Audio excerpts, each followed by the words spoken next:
What strategies does Robert Downey Jr. employ in order to reject distasteful jokes, while at the same time maintaining the goodwill of the audience? Jimmy Kimmel!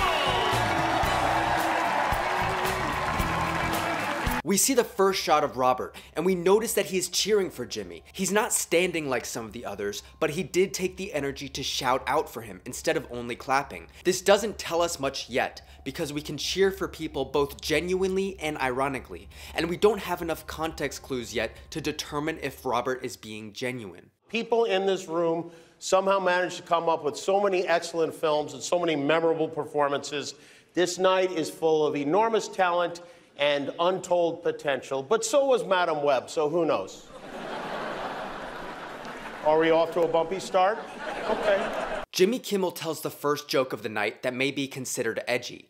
After he tells the joke, he feels the light tension in the audience's reaction and says, "Are we off to a bumpy start?" Okay, why does he do this, and what is the reasoning here? When an audience gives a negative reaction to a speaker, they are essentially trying to correct what that speaker did. By doing this, the audience takes control away from the speaker. The important thing to note here is that the speaker is the one with the microphone, and so the audience can really only take control away from the speaker if the speaker allows it. If the audience doesn't directly enjoy a joke, they can't immediately take control of the situation because the speaker is currently the one with the power, and so the audience has to set a trap that the speaker can fall into in order to give them power.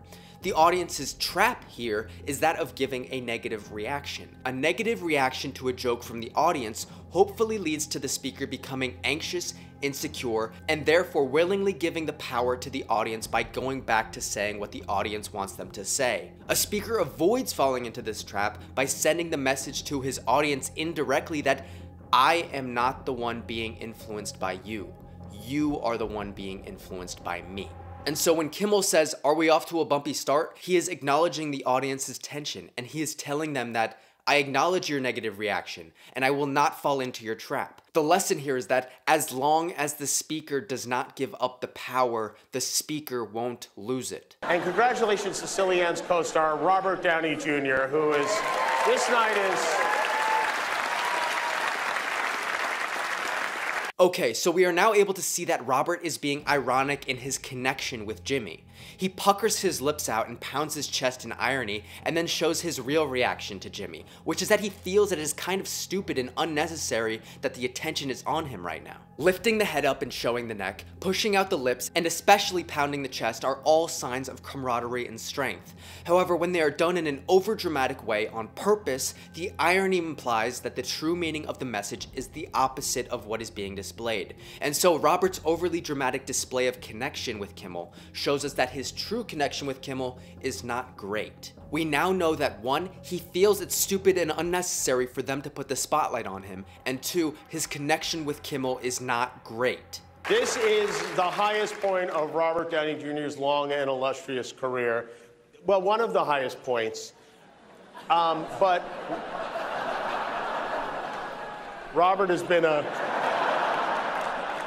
Jimmy Kimmel makes a joke about Robert's previous struggles with addiction, and we see Robert and his wife Susan go along with it at first. Susan nods, and Robert points to his nose. He's playing along. He's giving the audience and Jimmy what they want, but why? Jimmy's attack on Robert's weakness is implicit, and Robert's acknowledgement and admission to his weakness is also implicit. This is what makes the joke original and the exchange artful. Taking jabs at the weaknesses of others needs to be implicit. There is very little that is funny or artistic in explicitly pointing out the weaknesses of others.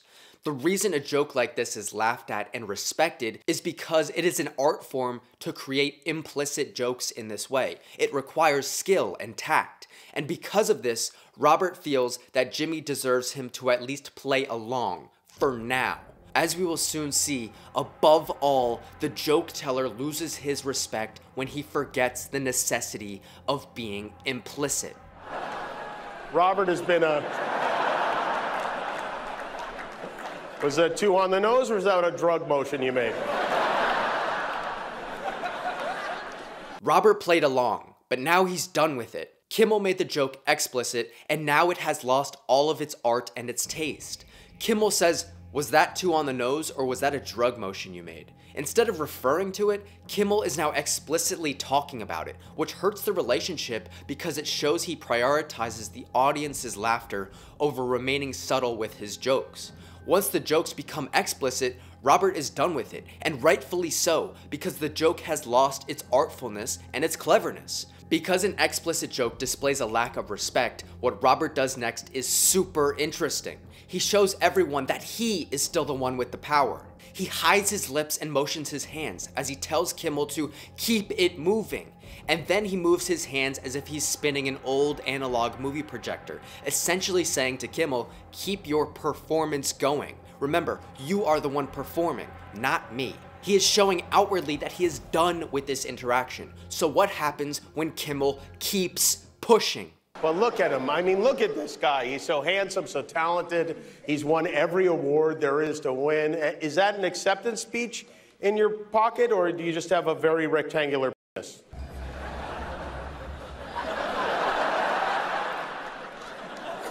Kimmel notices that he has disrespected Robert, so he compliments him before he keeps pushing and hopes that he can get more out of Robert. But Robert stonewalls him. He has sent the message that he is done participating, and now he is done participating. The audience loves this. Since Robert is part of the audience, it allows the audience to take power away from Jimmy, where they were previously unsuccessful. After a couple of seconds of stonewalling Jimmy, Robert tilts his head, as if to say, I can sit here all day. This is what you pushed for, and you got it. Why does tilting one's head show confidence in this situation? When we enter confrontations, we often become nervous, and when we become nervous, we become stiff. And so, during confrontations, oftentimes, nervous parties will choose to remain still, because if they start to move their head and neck, their nervous energy causes them to shake, which would reveal too much vulnerability to their opposing party. And so, when we intentionally slowly tilt our head, we are sending the message that, hey, there's no tension or shaking on my end. I'm not nervous. I suggest you keep moving. After sending the message that if Jimmy keeps going, he will be stonewalled, Robert plays into the bit one last time, not for the sake of Jimmy, but for the sake of maintaining his connection with the audience. Robert plays into the bit by batting his eyes and temporarily taking on a feminine frame to Jimmy's weird question. By batting his eyes, Robert is playing into the bit and acting as if Jimmy is flirting with him and using his body language to playfully say, I don't know, Jimmy, why do you ask? Are you flirting with me?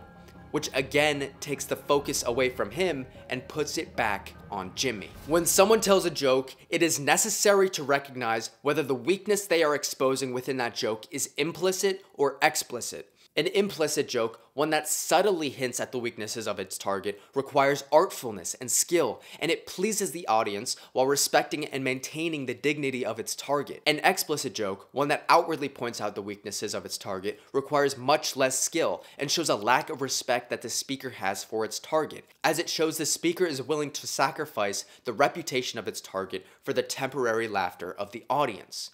Because of this, the implicit joke should be respected, and the explicit joke should be avoided. Robert Downey Jr. gave us an excellent example of dealing with a disrespectful explicit joke, which is to stonewall. Send the direct message that you will not respect a joke that is targeted at you unless it is told in an artful way. After confronting the disrespect and sending the clear message, it helps to ease the audience back to baseline by playing into the bit one last time. Make sure to like the video and subscribe for more content like this. Leave your thoughts in the comments and subscribe to the free exclusive newsletter that focuses on strategic communication and psychology. My name is Glidget Ronan. Thank you for watching.